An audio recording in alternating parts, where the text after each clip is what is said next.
జగన్మోహన్ రెడ్డి గారి దగ్గరికి మొన్న ఒక లేడీ వెళ్ళి లాస్ట్ ఫ్యూ మంత్స్ బ్యాక్ ఆయన ఓడిపోయి కూర్చున్న తర్వాత మా పిల్ల క్యాన్సర్ ఉంది ఏం చేయాలి అని చెప్పేసి వాడు లేడీ వచ్చాడు, subject to correction.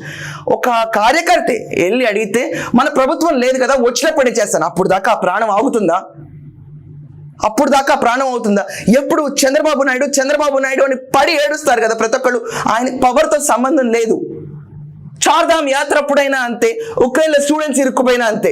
He's a leader. అందుకే పయనీర్స్ అయిపోతారు. చరిత్ర వాళ్ళని గుర్తుపెట్టుకుంటుంది. ఫ్యామిలీస్ హక్కులు చేర్చుకుంటాయి వీళ్ళని. అందుకే నారా లోకేష్ నుంచి లోకేష్ అన్నగా ఎదిగాడు ఈరోజు ఈయన. చాలా వరకు వినికిడి వార్తలు ఉంటాయి, లోకేష్ వల్ల ఏమవుతుంది, చంద్రబాబు నాయుడు గారే చేస్తారని. చంద్రబాబు నాయుడు గారు చాలా చేశారండి రాష్ట్రానికి, చాలా చేశారు.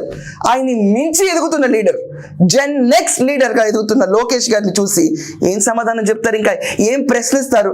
అవహేళన చేసుకుంటే 4 ఏళ్ళు మిమ్మల్ని చూపిస్తే తప్ప ఎవరిని చూపించవు. ప్రజలు మనసు గెలుచుకున్న రాజు అవుతాడు ఇతను.